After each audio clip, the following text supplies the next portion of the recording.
Olá, pessoal! Aqui é a pastora Elisa Viola Silveira, mais uma vez aqui na nossa escola, Quiriguim School. Estamos trazendo mais uma palavra do Senhor para você, uma palavra tremenda, dando continuidade do nosso estudo, a imersão da intercessão. Temos falado a cada semana um tema, um personagem diferente, um tema diferente, para que você conheça a importância da oração e da intercessão, os segredos espirituais que estão por detrás de tudo isso e como os profetas da Bíblia, como esses personagens da Bíblia, eles reagiram diante das suas orações, como Deus agiu diante das orações desses intercessores, desses homens de Deus, que são as nossas referências, né? E hoje nós vamos falar de uma referência muito importante, uma referência que eu admiro demais, que é chamado profeta Elias, né? Nossa, o que dizer do profeta Elias nos dias de hoje? Porque estamos vivenciando um dos tempos em que o nome profeta Elias iria ser falado novamente. Você vai ver no final do livro de Malaquias que Deus promete que o espírito de Elias se manifestaria no final dos tempos.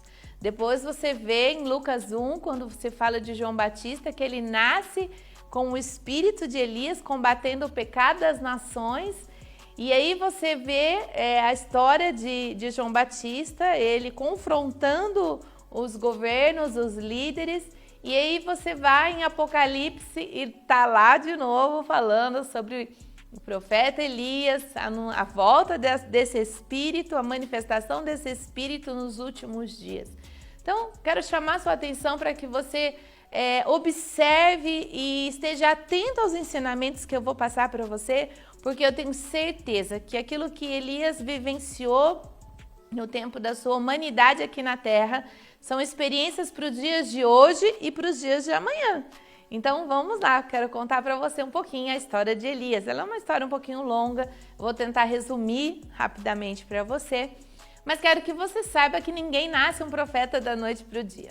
Ninguém nasce orando, ninguém nasce pregando, mas eu acredito sim que existem pessoas que nascem com um propósito, né? Todos nós temos um propósito.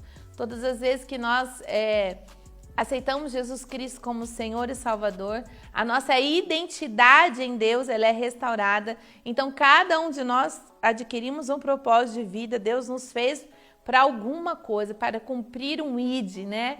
Nós temos até o nosso projeto no ID Sem Limite, que é um projeto interdenominacional, para que possamos atingir diferentes nações, atingir diferentes igrejas, atingir diferentes irmãos com teologias diferentes, mas onde a palavra de Deus é o nosso norte.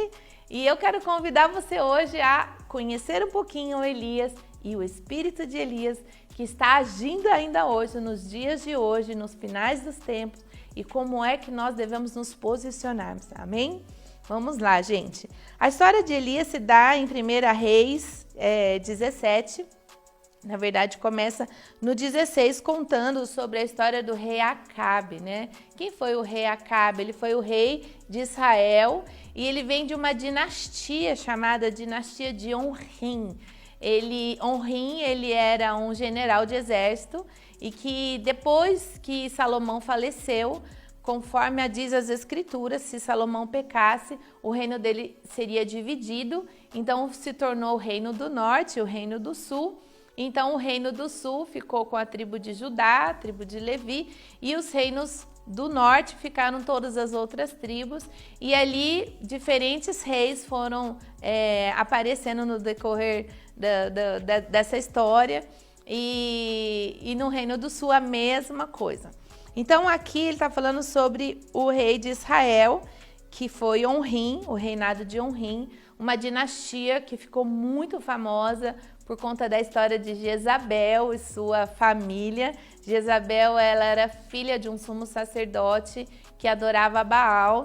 Então, enquanto Acabe deveria ter buscado mulheres que honravam a Deus, que amavam a Deus, né, judias, ele preferiu, por conta da sua dinastia, por conta da sua história, por conta da história dos seus pais, ele foi criado adorando outros deuses e ao casar com Jezabel passou a adorar Baal e construir altares para Baal, ao ponto de sacrificar filhos, ao ponto de criar ídolos e postes ídolos, né? Então, quem conhece a história de Elias sabe que Jezabel era uma adoradora, era uma feiticeira e diz a Bíblia que era uma perseguidora dos profetas, né? Então, existia a escola dos profetas, existia um período em que os profetas de Deus foram perseguidos e a mando dela e com autorização de Acabe, ela mandou matar todos esses profetas. E tem um homem aqui, um senhor aqui, que ele foi responsável por estar escondendo 100 desses profetas, chamado Obadias. Se você quiser depois conhecer um pouquinho mais sobre a história de Obadias, você vai ler em 1 Reis 18. E aqui é onde ele conta para Elias que ele, nesse período qual Jezabel perseguiu os profetas, mandou matar todos os seus familiares, ele conseguiu esconder 50 profetas numa caverna, 50 em outra, e nesse meio dessa perseguição, Elias aparece. E ele vai aparecer em 1 Reis 17, e ele aparece falando diretamente com o rei Acabe. Eu quero compartilhar com você para a gente poder começar a contar essa história, porque foi nesse diálogo que tudo começou, uma trama, né, espiritual, um plano de Deus para que o povo viesse a reconhecer a Deus como o único Senhor. Então vamos ler aqui comigo, 1 Reis 17 diz assim: Ora, Elias de Tisbé, em Gileade, disse ao rei Acabe, preste atenção, juro pelo nome do Senhor, o Deus de Israel, a quem sirvo, que não cairá orvalho e nem chuva nos anos seguintes, exceto mediante a minha palavra. Depois disso, a palavra do Senhor veio a Elias e disse: sai daqui, Elias, sai correndo, vá para o leste, se esconde perto do riacho de Queriate, o leste de Jordão, e você beberá desse riacho, e eu já dei ordem aos corvos para te alimentar lá. E ele fez conforme o Senhor havia dito, foi para o riacho de Queriate, o leste de Jordão, e ficou lá. E os corvos traziam pão, carne de manhã e à tarde, e ele bebia a água do riacho. Quero só fazer uma observação, segundo os estudiosos, essas carnes não eram carne podre, porque os corvos não comem carne podre, eles comem carne fresca, tá? Então, assim, imagina coisa mais interessante, Deus deu ordem aos corvos para trazer pão e carne fresca para Elias comer, um lugar de refúgio, um lugar onde ele estava escondido por conta de uma ameaça que ele liberou sobre o reino de Israel, cujo rei era Acabe e a rainha era Jezabel, que era a adoradora de Baal. E ali ela tinha 800 profetas, 400 de Baal e 400 dos postes ídolos. E neste período, a Bíblia diz que ela servia banquetes, que ela se prostituía, as feiticeiras da época se prostituíam com os próprios sacerdotes, se prostituíam entre os homens, seduziam os filhos de Deus e faziam com que eles caíssem em pecado. Acabe era um homem que conhecia Deus, mas ele tinha um coração muito ruim. Diz as Escrituras que ele tinha um coração também que ele não tinha uma postura de um homem que conduzia a mente da sua esposa, mas a sua mente, por vê-lo com uma mente fraca e tinha uma determinação, um temperamento mais forte, ela dominava este marido, ou aquilo que o marido desejava, ela fazia acontecer na força. Então, esse é o espírito de Jezabel. É o espírito que está atuando no final dos tempos. É o espírito de adoração à Babilônia, é o espírito dos sacrifícios humanos, é o espírito que está agindo na idolatria, na feitiçaria, na prostituição, em todas as esferas que você possa imaginar, é o espírito que quer combater a igreja, quer destruir os profetas, destruir as escolas de profetas. Então, quero aqui chamar a sua atenção para que você seja hoje um homem cheio do Espírito Santo, mas seja como João Batista, cheio do espírito de Elias, para combater esse espírito da Babilônia, e o espírito de Jezabel e todos esses espíritos que vão ser liberados no final dos tempos. Bom, depois desse período em que Elias foi para o riacho de Querite, a Bíblia diz que por não ter chuva nem orvalho, gente, orvalho é algo que refrescava, imagina no deserto, né?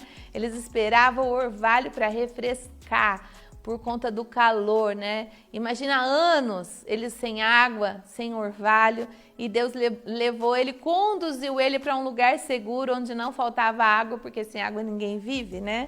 E como o rei era o próprio rei, ele tinha condições de buscar, de usar a sua autoridade, o que tem acontecido muito hoje, vai acontecer no final dos tempos, esta questão do autoritarismo vindo de diferentes formas, de diferentes situações, para que um governo único seja estabelecido, chamado Nova Ordem Mundial, que eu já venho aqui declarar para você que está sendo implantado, isso é bíblico, está na palavra de Deus, e nós não temos como ir contra a palavra de Deus, mas nós temos como pedir a Deus um escape, nós temos como pedir para Deus um riacho de Querite, nós temos como pedir para Deus que os corvos nos alimentem nos dias difíceis, nos dias em que nós teremos e vamos ser levados a períodos de deserto.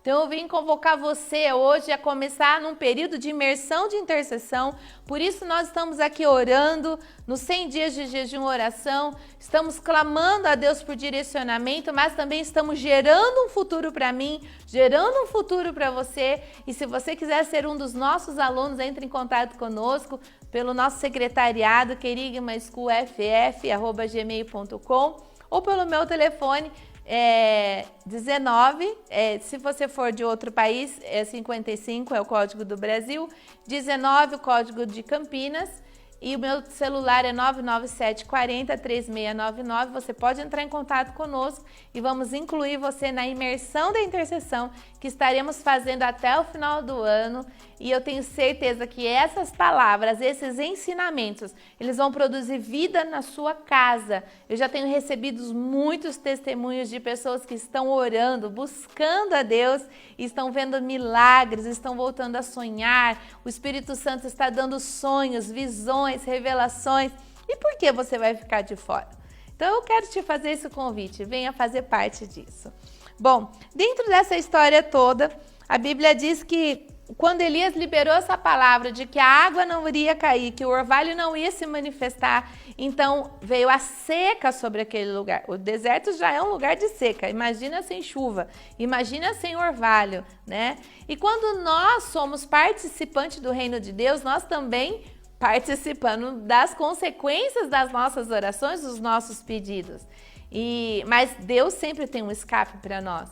Então Deus conduziu Elias para este lugar. Mas chegou um período que você vai ver em 1 Reis 17:7, que diz que a água secou, acabou.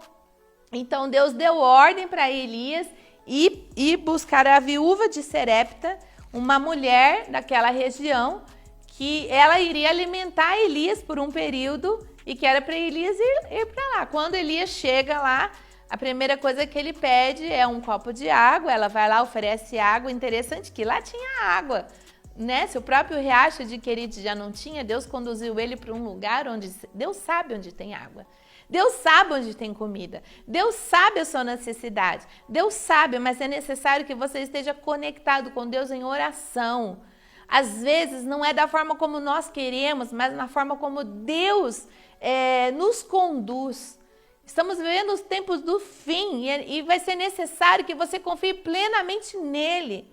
Ainda hoje de manhã eu estava orando ao Senhor e toda essa semana incomodada, orando e pedindo para Deus, fala comigo. E eu tenho aquelas caixinhas de promessa, né? Eu coloco as promessas ali, eu leio e coloco de volta e eu misturo elas para não ficar viciada no mesmo lugar. E todas as vezes que eu tiro, aquela promessa diz assim, o tempo do fim está próximo. E eu assusto com aquilo, porque é real, é tão claro. Não adianta a gente fingir que isso não está acontecendo.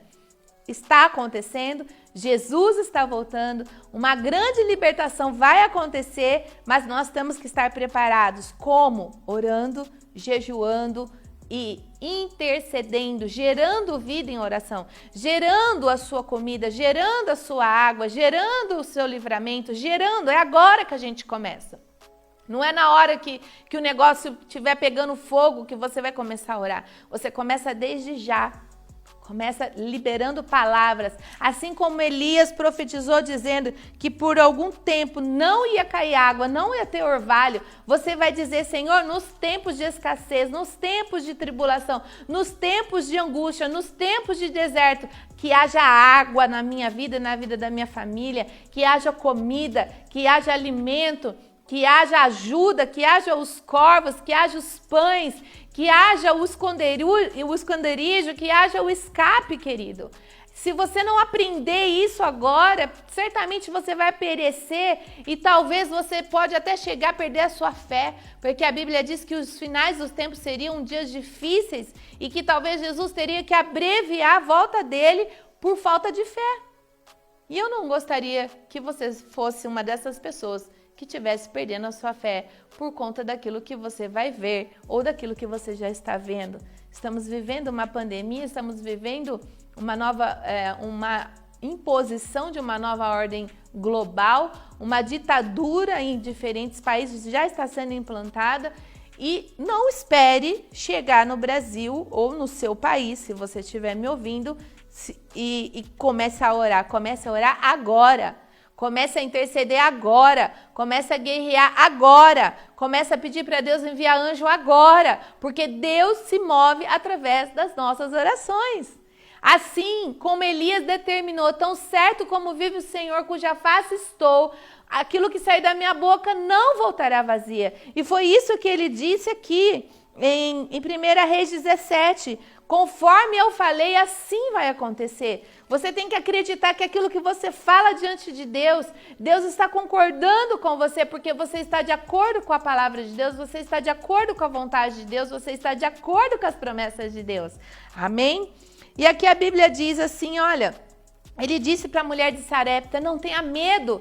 Querido, o que eu mais tenho ouvido, e muitas vezes eu tenho sentido, um sentimento de medo, de incerteza. Antigamente nós podíamos programar uma viagem, programar uma férias, programar um investimento, mas hoje nós não podemos mais fazer isso.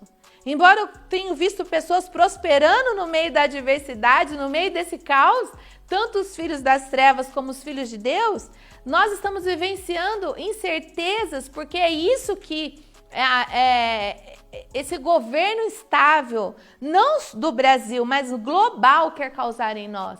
Uma perda da referência.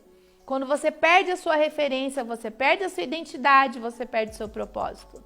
E quando Elias apareceu para essa mulher que estava cheia de medo, ele disse para ela, não tenha medo, vá para sua casa, prepara uma oferta, prepara aquilo que você tem, prepara a sua farinha, o seu óleo, a última coisa que você tem e ofereça a um profeta, ofereça a um sacerdote e você vai ver que não vai faltar a farinha nem o óleo na sua botija e você vai ver que ao me dar primeiro, diz as Escrituras, quando Elias falou, me dê primeiro, como se você estivesse dando para Deus em primeiro lugar. A Bíblia diz que nós temos que buscar o Senhor em primeiro lugar para as demais coisas serem acrescentadas na nossa vida. Como é que você está lidando com as suas finanças, com as coisas que Deus está colocando nas suas mãos?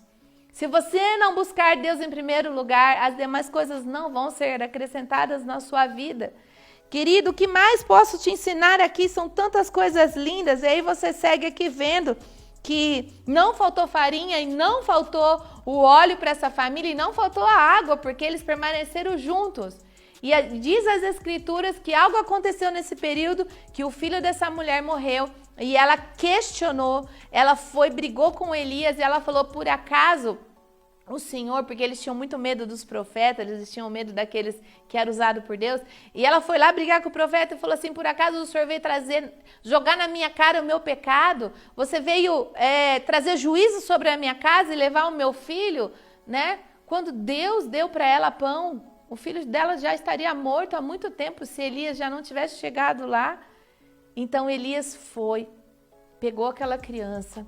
Diz a Bíblia que por 3 vezes ele se deitou sobre o menino e ele invocou o nome do Senhor, e diz que está em 1 Reis 17, 21, 22. Diz assim: então ele se deitou sobre o menino 3 vezes e clamou ao Senhor: ó Senhor meu, faz voltar a vida deste menino. E diz a Bíblia assim: o Senhor ouviu o clamor de Elias e a vida voltou ao menino e ele viveu. Então Elias levou o menino para sua mãe e entregou para sua mãe. E veja, seu filho está vivo. Então a mulher disse: agora, querido, agora eu sei que tu és homem de Deus e que a palavra do Senhor vinda da tua boca é verdade. Querido, será que é necessário alguém morrer e ressuscitar para você acreditar que a palavra de Deus agora é de verdade? Não, ela é agora, ela é de ontem, ela é de hoje, ela é de amanhã. Querido, preste atenção, aquilo que sai da tua boca produz vida ou morte. Mas eu acredito que são estágios da vida de Elias que Deus estava preparando ele para um propósito muito maior que nem ele imaginava o que Deus queria. Então daqui ele sai ao encontro de Obadias, porque Deus diz para ele que era para ele procurar Acabe e confrontar os profetas de Baal.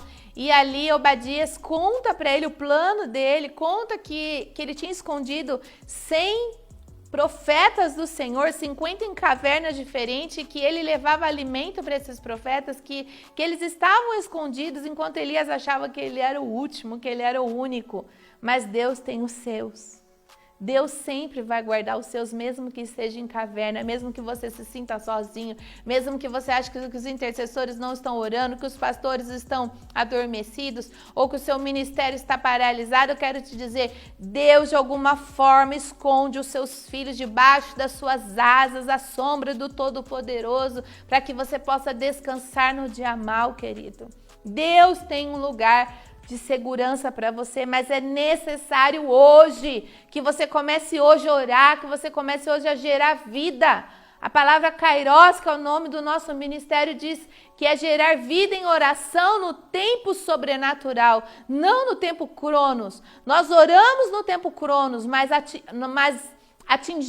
atuamos no mundo espiritual, querido. Quando você ora em nome de Jesus, a palavra diz assim: quando 2 ou mais estiverem em meu nome, ali estarei. Quando 2 ou mais concordarem a respeito de alguma coisa, a terra concorda, o céu concorda. Querido, você precisa ativar sua fé, você precisa ativar e emergir imediatamente num relacionamento íntimo e profundo com Deus para suportar os dias maus e viver os dias da bonança que Deus também tem para nós. Tem banquete no deserto.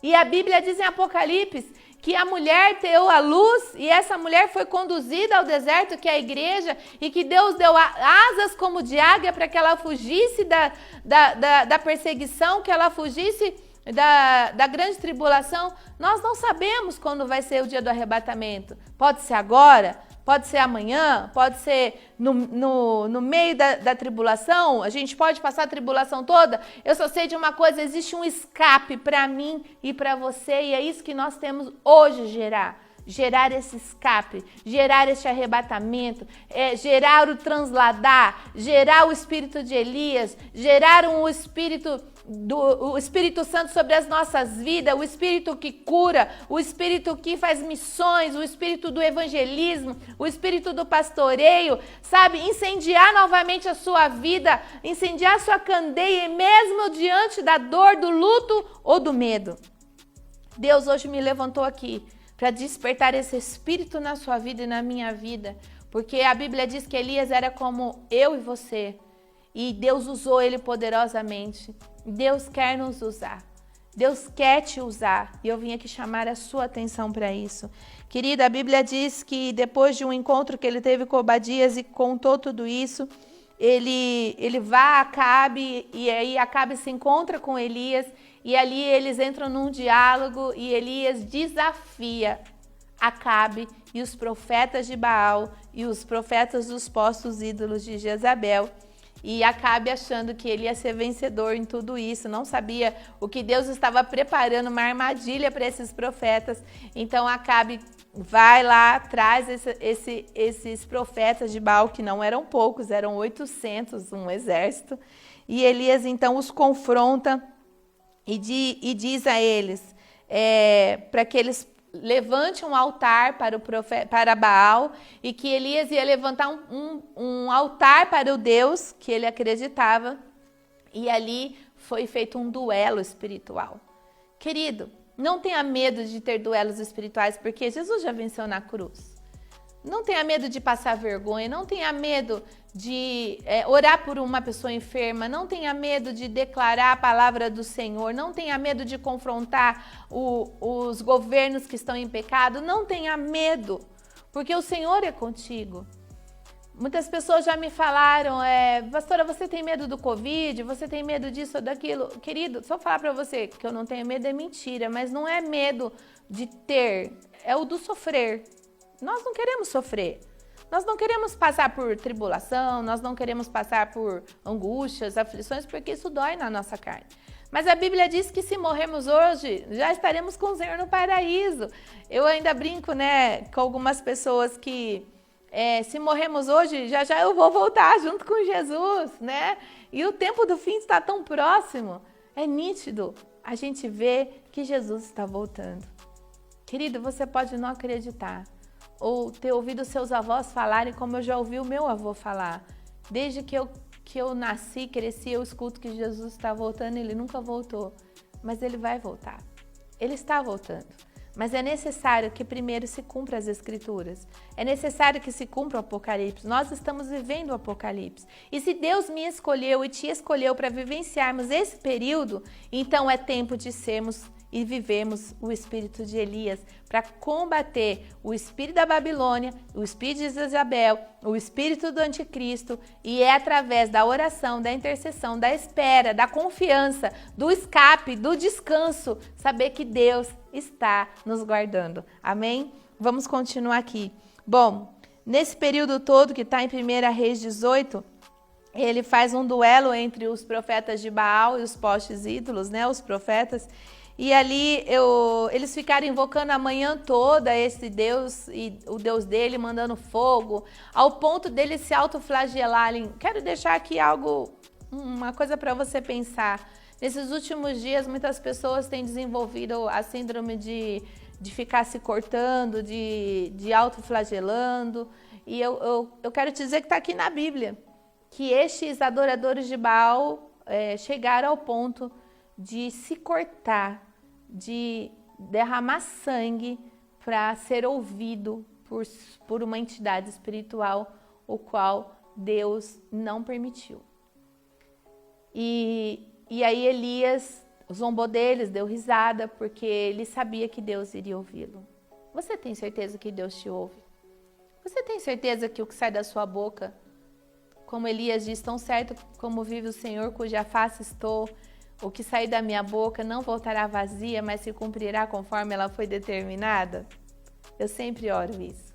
Desde que eu li essa frase, muitas vezes eu falo, Senhor, tão certo como vive o Senhor, cuja face eu estou, porque eu acredito que o Senhor existe. A minha oração não voltará vazia. Quantas vezes você olhou para os céus dos céus e no mundo espiritual você viu os céus do Senhor? Querido, Deus existe. E Ele é o único Senhor, não há outro. Só existe um Salvador, Jesus Cristo. Mas só existe um único Deus. E Ele quer ser reconhecido como único Deus. E Satanás, nos últimos tempos, vai querer enganar você, a sua família. E Deus quer te dar o escape para que você não sofra nos últimos dias. Amém? E o que aconteceu aqui em 1 Reis 18, você vai poder ler, porque os textos são longos. Mas a Bíblia diz que Elias levantou um altar maravilhoso para Deus. E eu quero ler isso com você, porque este é o altar que eu e você devemos levantar nos últimos dias. que está escrito assim, 1 Reis 18:30. Então Elias disse a todo o povo: você tem coragem de chamar as pessoas para orar? Você tem coragem de hoje convocar o povo para buscar o Senhor, levantar um altar? Ele diz assim: aproxime-se de mim. O povo aproximou-se e Elias reparou o altar do Senhor. Preste atenção, reparar significa que o altar não estava em ordem. O altar de Deus precisa ser reparado na minha vida e na sua vida, porque somos templo do Espírito Santo. Como nós vamos reparar o altar? Confessando os nossos pecados. Depois ele continua aqui, que estava em ruína. Como está a sua vida? Sua vida está em ruína, está destruída? Veja a história de Neemias, como restaurar os muros de Neemias, como restaurar Jerusalém, como restaurar, tipifica o mundo espiritual das nossas vidas, querido. Depois ele apanhou 12 pedras, que significam uma pedra para cada tribo, que pode representar uma pedra para cada discípulo, mas eram pedras que clamam até hoje por mim e por você. São as pedras, são os mártires do Velho Testamento e do Novo Testamento, pessoas que sacrificaram suas vidas acreditando no poder de Deus, no único Deus. Ele fala assim, que a quem a palavra do Senhor tinha sido dirigida, dizendo: seu nome será Israel. Ele estava fazendo um ato profético declarando que aquelas 12 pedras representavam o Israel do Senhor, o Israel espiritual, o Israel que eu e você fazemos parte. Com essas pedras ele construiu um altar de honra. Querido, Deus está pedindo hoje que você construa um altar de honra para Ele. No nome do Senhor, e a Bíblia diz que ele cavou ao redor deste altar uma vala que poderia ser semeada 2 medidas, eu acredito, não sei se são uma vala de 2 metros, se era uma vala profunda de 2 metros, eu não sei o que significa isso, mas eu sei que era uma medida recalcada, sacudida e transbordante para semear. E depois ele arrumou lenha, cortou o novilho em pedaços, destroçou o novilho, tipificando Jesus, que seria destruído. Pôs sobre a lenha, então pediu água. E eu fiz um resuminho aqui, para não tomar muito tempo dessa palavra. Ele pediu 4 jarras de água e derramou sobre o holocausto. Depois ele pediu novamente, e diz a Bíblia que por 3 vezes, eu fiz até uma colinha aqui para eu não me perder, por 3 vezes ele derramou 4 jarras de água num período em que água valia ouro. Aquele povo acho que falou, ele é louco, ele está acabando com a nossa água. Mas o que significava aquela água, querido? Era oferta. Quando você não tem água, você oferta água. Quando você não tem dinheiro, você oferta dinheiro. Quando você não tem roupa, você oferta roupa. Quando você não tem comida, como a mulher de Sarepta ofertou comida. Quando você não tem família, você abençoa a tua família ou abençoa a família de alguém. Querido, a qualidade da semente que você planta é aquela que você colhe. Lembra que ele fez uma vala de 2 metros ou 2, não sei qual o significado desses metros, mas era para semear. Ele semeou água. E olha só o que aconteceu. Gente, eu fico abismada. Ele orou. E a Bíblia diz assim no 38. Ele diz assim, olha que coisa mais linda. A água escorria do altar, chegando a encher a valeta. Está no versículo 35. A hora do sacrifício, o profeta colocou-se à frente do altar. Você é o altar. E ele orou e disse assim: ó Senhor Deus de Abraão, de Isaque e de Jacó, de Israel, né? Porque Jacó virou Israel. Que hoje fique conhecido que tu és o Deus em Israel. Que hoje fique conhecido que Deus é o Senhor da sua vida.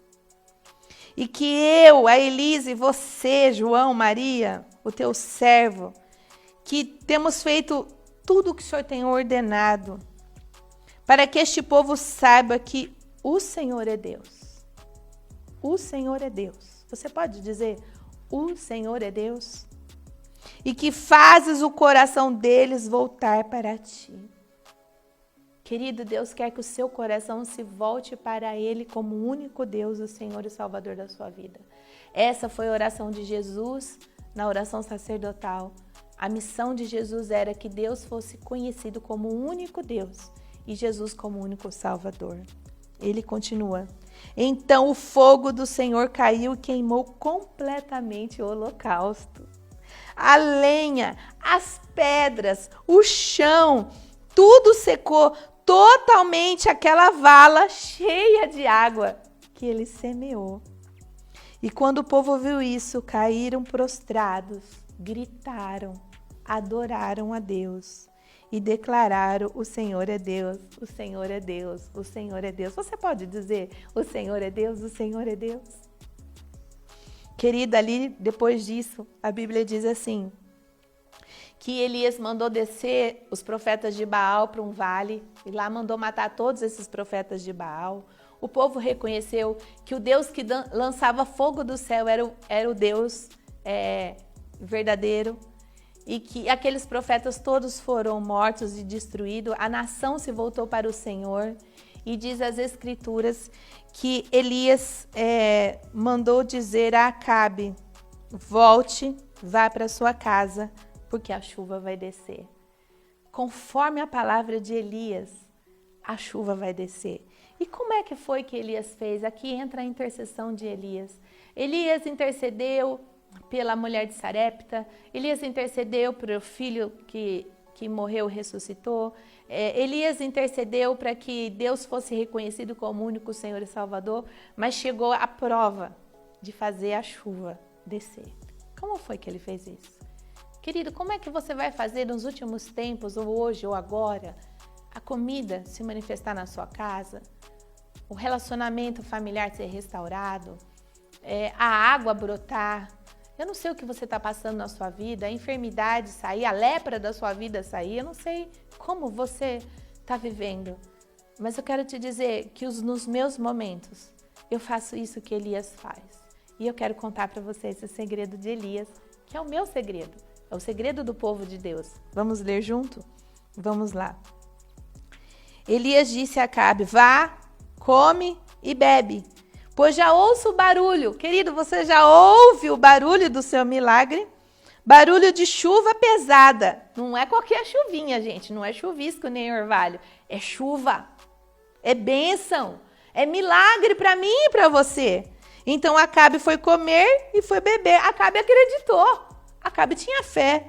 E olha só, mas Elias subiu até o alto do Monte Carmelo. Dobrou-se, ajoelhou-se, prostrou-se no chão e pôs o rosto no chão entre os seus joelhos e orou. E disse ao moço, ao seu servo que trabalhava com ele: vá e olhe na direção do mar. E disse o seu servo, e ele foi e olhou.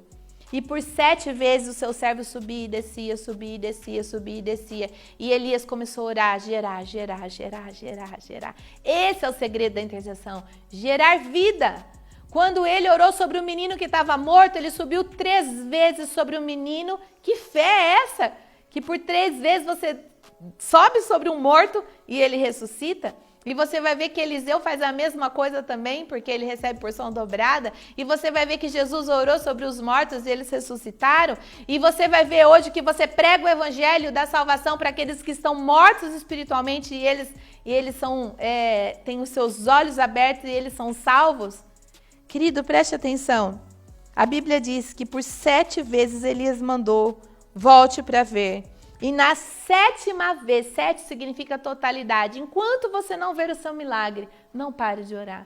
Enquanto você não vê aquilo acontecer na sua vida, não pare de buscar o Senhor. Não pare. Não é hora de parar. É hora de perseverar. É hora da sua fé transpor a esperança, transpor o visível. A Bíblia diz que a fé é a certeza das coisas que não se vê, mas convicção daquilo que se espera. O que é que você não vê e o que você está esperando é o seu milagre, querido. Deu para entender? Vamos continuar aqui. E na 7ª vez o servo disse assim: uma nuvem tão pequena como do tamanho da mão de um homem está se levantando, querido, está se levantando. Você começa a ver o levantar de Deus na sua vida.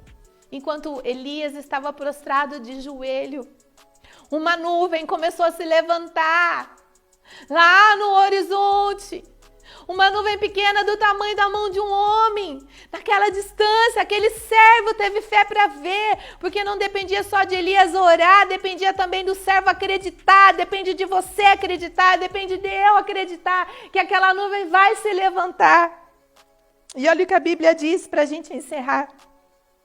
Então Elias disse, vai, diz a Acabe, prepara teu carro e desce antes que a chuva te pegue. A chuva estava chegando, gente. A nuvem era tão pequenininha, mas a oração de Elias era tão confiante em Deus, que olha só o que ele disse aqui. No 45 diz assim, enquanto isso, nuvens escuras apareceram. Não é assim que acontece num temporal? Nuvens escuras apareceu no céu, uma nuvem do tamanho da mão de um homem. Começou a ventar, começou a chover, chuva forte. Não era chuvinha não, chuvisco, nem orvalho. E Acabe partiu de carro para Jezreel. E diz a Bíblia, o poder do Senhor veio sobre Elias. E ele, prendendo a capa com seu cinto, correu mais rápido que o carro de Acabe. E chegou na frente de Acabe, em Jezreel, no palácio dele. E ficou na porta do palácio, zombando de Acabe, dizendo, conforme eu te disse, a chuva só vai descer quando eu declarar que ela vai descer. Querido, que dimensão espiritual é essa? Que poder é esse que está disponível para mim e para você que nós não acessamos? Como é e quando é que nós vamos começar como igreja verdadeira, triunfante que somos, cujo nosso Deus é o único e verdadeiro, o nosso Salvador tem a chave do inferno e da morte, que tem anjos poderosos disponíveis para nos guardar e guerrear as nossas guerras. Quando é que eu e você vamos nos posicionar e nos levantar como uma igreja gloriosa? Através da oração e da intercessão. Eu quero te convocar hoje a fazer parte desse exército. Você pode continuar lendo as Escrituras, você vai ver que depois disso Elias passa por uma ameaça, porque as trevas é lógico que vai te ameaçar, usando Jezabel, que é o grito de Jezabel, o grito de uma mulher, fez com que Elias fugisse, porque ele achou que ele era o último profeta. Na verdade, tinham 100 profetas guardados numa caverna, né? E ali você vê que, na verdade, Elias estava passando por uma prova, uma exaustão física, ou uma doença, uma depressão, ou doenças hoje chamadas de transtornos mentais por exaustão física, de tamanha luta espiritual. Isso pode acontecer comigo e com você, isso já aconteceu comigo muitas vezes. E Deus, Ele vem e envia anjos para nos alimentar, Ele envia pessoas para nos socorrer, e ali Deus aparece para ele. E o mais bonito de tudo, Deus tira ele. Deus faz uma terapia com ele no Monte Sinai. Fala, sai dessa caverna sua, sai dessa tristeza, sai dessa depressão, sai agora e vem para fora, e eu vou me revelar a você. Então Deus se revela para ele de diferentes formas. Primeiro um vento muito forte, depois um terremoto, depois por fogo. E ali você vai ver Deus falando, Deus mostrando para ele, e de repente uma brisa suave, calma e tranquila. Vem e fala com ele. Te preparas, porque o teu caminho é longo. E aí Deus instrui ele. Pessoas sem propósitos ficam em depressão. Pessoas sem propósitos ficam sem futuro. Pessoas que não oram, não ouvem a voz de Deus. Pessoas que não intercedem, não têm um futuro nem para si e nem para o outro. Querido, quero te desafiar. Depois desse período, diz as Escrituras que Elias viveu, e segundo os historiadores, mais 22 anos. Ele ungiu o rei, aquele que matou Jezabel, destruiu a dinastia de Onrim, de Acabe. Deus ungiu Eliseu para ficar no lugar dele. E para concretizar a história de Elias, ele foi levado numa carruagem de fogo. Eu e você seremos levados numa carruagem de fogo. Você acredita nisso? Você acredita no arrebatamento? Querido, não importa o que estão se pregando por aí, se vai ser antes, durante ou depois. Importa aquilo que você crê. Eu creio que tão breve Jesus vai nos arrebatar, porque Ele tem falado muito comigo. Não importa o dia, nem a hora, nem como vai ser. A morte é um arrebatamento. Passar pelo luto que muitas pessoas estão vivenciando é talvez Deus livrando os idosos de tempos difíceis que vamos vivenciar. Mas eu quero te dizer que desde a época de Enoque, quando se buscou o Senhor, Enoque foi transladado e Jesus nem havia chegado. E agora que temos um Deus tão poderoso, que tem a chave do inferno e da morte, que sobre os seus ombros estão principados e potestades, nós vamos nos encolher como igreja? Eu quero chamar sua atenção e que você compartilhe essa palavra e que ela chegue aos confins da terra. É hora do povo de Deus se levantar, não como um povo humilhado, mas um povo poderoso, para fazer infinitamente mais daquilo que pedimos ou pensamos. Amém? Senhor, eu abençoo o teu povo nessa tarde. Tão certo como vive o Senhor, cuja face estamos, assim como Elias disse. A palavra que sair da nossa boca, aquilo que gerarmos em oração, conforme as tuas promessas, conforme o teu querer e o teu agir, não para a nossa ganância, nem para o mal das nações, mas que a tua igreja se levante hoje com as lamparinas acesas, que venha o teu reino, seja manifesto nas nossas vidas e que vidas sejam libertas agora, que a luz do Senhor resplandeça sobre a nossa face e nos dê paz, nos dê sinais, obras maiores e que a bondade do Senhor se manifeste em cada um de nós, em nome de Jesus. Amém. Querido, até semana que vem estamos de volta na imersão da intercessão. Se eu fosse você fazer a parte disso, entre em contato conosco, entre no nosso canal do YouTube Ide Sem Limite e você vai ver lá também mensagens especiais sobre essa imersão e você fará parte de um exército preparado para a volta de Jesus. Deus te abençoe e até semana que vem.